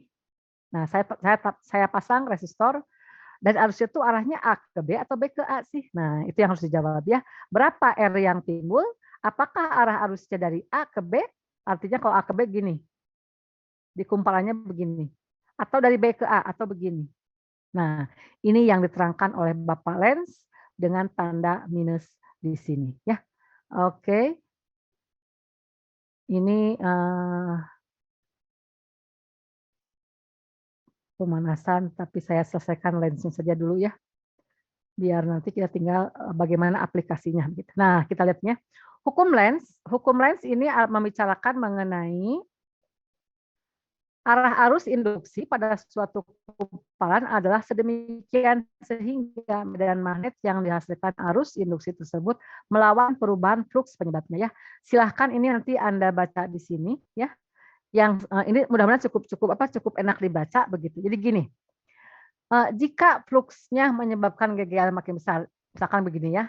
Ini B-nya kan arah ke atas nih. B yang semula, B yang secara alami adalah ini, B yang arah ke atas. Misalkan B-nya makin besar. Kalau B-nya makin besar, maka fluxnya adalah B dikalikan A, ya. Berarti fluxnya makin besar. Nah, D flux per dt makin besar, ya. Nah, di sini lihat jika fluxnya menyebabkan GGL makin besar, B-nya makin besar, akibat B makin besar, fluxnya makin besar, perubahan fluxnya, perubahan flux akan menghasilkan tegangan, tegangan akan menghasilkan arus. Nah, si arus ini ingat, kita sudah belajar di hukum Ampere, kalau ada arus ini ya, arus induksi, tegangan induksi menghasilkan arus induksi. Jadi arus ini bukan dari baterai, bukan dari aki, tapi akibat dari perubahan medan magnet ini menimbulkan arus. Nah, arus di sini pasti akan menemukan B lagi. Ingat ya, hukum Ampere, ada arus, ada B. Nah, B yang dihasilkan oleh arus ini disebut sebagai B induksi. Ya, nah arus induksi ini akan menghasilkan B. Nah, di sini pernyataannya ya. Flux ini menyebabkan timbulnya GGL induksi. Ya, GGL induksi menyebabkan arus induksi. Maka arus induksi ini akan menghasilkan B lagi, disebut sebagai B induksi. Nah, B ini, ya, B tersebut, tadi kan sini B-nya makin besar nih. Ya, B semula kan B yang alami ini makin besar, makin besar, makin besar. Nah, B yang dihasilkan oleh arus induksi ini harus memperkecil B semula yang makin besar. Nah, supaya memperkecil, maka arah B-nya harus berlawanan dengan B semula. Sehingga ini B yang ini adalah B hasil dari arus induksi. Harus berlawanan dengan B semula. Ya. Nah, karena B-nya arah ke sini, harus arah ke bawah. Kemana arah I-nya? Arah I-nya bisa kita prediksi untuk B-nya arah ke bawah, maka pada penghantar ini, arus induksinya harus arah seperti ini. Ini I, ini B. Jadi harus arah seperti ini. Jadi nanti pada penghantar dia dari B ke A. Semoga bisa dipahami ya. Arusnya adalah dari B ke A. Begitu. Nah, nanti ketika ini kan B semula besar, diperkecil oleh B induksi ini. Karena dia kan arahnya berlawanan. Lama-lama si B semula ini kan makin kecil banget begitu. Kalau makin kecil, perubahan dari besar ke kecil pun itu menyebabkan perubahan flux. Perubahan flux menyebabkan GGL induksi. GGL induksi menyebabkan arus lagi. Nah, karena si B ini tadi sudah diperkecil oleh B ini makin kecil, perubahan dari besar ke kecil pun menghasilkan GGL induksi, maka nanti arus yang dihasilkan berikutnya akibat perubahan flux tadi harus menghasilkan B yang memperbesar B semula. Nah, ketika B ini sedang mengecil, harus ada yang memperbesar B ini lagi, sehingga mesti ada B yang arahnya ke arah atas. Nah, saat berikutnya ketika B induksinya ke arah atas, itu artinya arah arusnya menjadi seperti ini dari A ke B. Ini yang diceritakan dalam cerita di sini. Semoga sudah saya tadi jelaskan, dan dalam cerita di sini Anda membacanya bisa lebih mudah begitu ya. Oke, kita lihat berarti arah arus tadi sudah ya. Jadi dari kapan ini arus dari B ke A? Nanti ketika si B-nya makin kecil, harus ada B yang memperbesar lagi sehingga arah arus berubah lagi jadi seperti ini. Inilah yang disebut prinsip motor listrik yang menghasilkan arah arus menjadi bolak-balik ya. Dalam pas kita nanti membahas arus bolak-balik, kenapa arusnya tuh ke kanan, ke kiri, ke kanan, ke kiri gitu ya. Arah arus itu begini, nanti berbalik lagi. Begini, berbalik lagi. Ingat ya, PLN itu adalah arus bolak-balik, arus AC ya. Itu adalah begini konsep dasarnya dari perumusan Pak Faraday dan Pak Lenz ya. Bapak Lenz menjelaskan tentang ketika arus sedang berarah ke kanan ke B ke A, nanti tiba-tiba tek dari A ke B. Nanti tek B ke A. Itulah arus bolak-balik yang menjadi sumber dari nanti sumber tegangan untuk arus bolak-balik ya. Itu saya sudah jelaskan mengenai hukum Faraday dan Lenz, garis besarnya saja dulu ya. Nanti di catatan sini, di catatan ini, kenapa tidak berpindah ini? Oke, nah ini banyak contoh implementasi dari hukum Faraday dan Lenz ya. Jadi berikutnya saja. Kita sambung kembali ya. Oke, sekian. Jadi ini sudah pendahuluan induksi elektromagnetik tentang hukum Faraday dan Lenz-nya. Semoga bisa Anda pahami. Nanti berbagai kasus kita jelaskan di sini. Ya, kasus seperti ini. Ini semua kasus ini bisa menghasilkan perubahan flux ya. Jadi perubahan flux itu bukan hanya seperti tadi saja ya. Hanya dirubah-rubah B-nya yang dirubah-rubah. Nanti berbagai macam cara bisa untuk merubah flux. Intinya ada perubahan flux. Bisa oleh B-nya, bisa oleh A-nya, bisa oleh sudutnya. Yang penting menghasilkan perubahan flux, pasti akan menghasilkan GGL induksi. Oke, lumayan ini. Maaf saya menyita waktu Anda cukup banyak ya. Pemanasan untuk GGL induksi sudah, predilensnya tinggal nanti saya menggulirkan berbagai macam penyebab perubahan fluxnya. Mana ini saya kemana? Kehilangan arah saya. Saya stop share dulu. Oke. Lumayan. Bagaimana? Apakah penjelasan saya? Penjelasan saya di kelas dengan catatan yang saya share kepada Anda, apakah cukup membantu? Ini kelas 09 sudah 1 minggu dengan saya. Tolong ketua kelasnya memberikan respon ya. Siapa ketua kelasnya? Saya lupa lagi. Ya, Bu. Oke, Raihan coba dikasih respon bagaimana? Bantu, Bu. Oke, Anda mewakili teman-teman Anda ya, jadi tolong perhatikan, asumsilah kalau di kelas kan ada yang duduk ke depan, tengah, agak ke belakang begitu. Bisa posisi duduk, bisa juga posisi, distribusi nilai ya. Jadi saya harus mengakomodir untuk semua kebutuhan mahasiswa, ada yang bisa menangkap cepat, ada yang butuh di berbagai macam cara ya, tulisan, penjelasan, dan segala sesuatunya, itu semua saya lengkapi. Semoga itu, membantu dan harus ditindaklanjuti Anda pun, meningkatkan daya segala juangnya untuk bisa memahami begitu ya. Oke, sekian kita kalau tidak ada pertanyaan atau masukan yang lain, kita akan selesaikan sampai di sini. Mohon maaf ya kalau saya tidak memberikan sebaiknya Anda kalau ada yang tidak mengerti Anda langsung, komentar, "Bu, tolong diulangi," atau apapun juga silahkan begitu ya. Jangan malu, tenanglah kita semua belum pernah bertatap muka ya begitu ya. Orang belajar itu dimanapun juga, lebih baik berangkat dari, mengasumsikan kita tidak tahu apa-apa begitu ya. Oke, sekian jam 10.54, semoga persiapan menghadapi ujian, sebentar lagi pekan ujian bisa Anda dari sekarang Anda sudah mulai ancang-ancang, nggak bisa seperti semester 1 ya, kan semester 1 kan ujian 1 minggu ini, ujian 2-nya minggu depan dan seterusnya, ini enggak, Anda harus ujian pada, waktu yang sama, tetapi kuliah di-stop-kan begitu ya, dinolkan. Terima kasih untuk semuanya, semoga semua tetap menjaga semangatnya ya. Semoga kedua kelas ini, apapun kita kendalanya ya, kelas digabung atau apapun juga sama saja. Ini berkat bantuan teknologi akan sangat membantu kita, tetapi masing-masing harus melakukan daya juangnya masing-masing begitu. Kita semua kedua kelas ini bisa lolos dari semester 2 ini untuk kuliah fisika dasar, bisa lolos ya, tidak meninggalkan ada yang tersisa begitu ya. Berjuanglah sama-sama mumpung, berkumpul dengan teman-teman Anda, begitu ya. Oke, kalau tidak ada pertanyaan, saya kasih waktu silakan 1 menit, kita akan membubarkan diri dari kelas ini.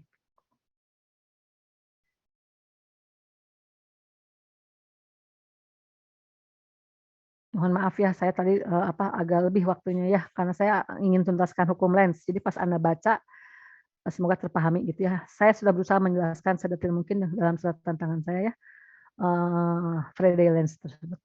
Jadi pekan depan saya asumsikan Anda sudah dibawa lebih cepat, sudah lebih mengerti begitu ya.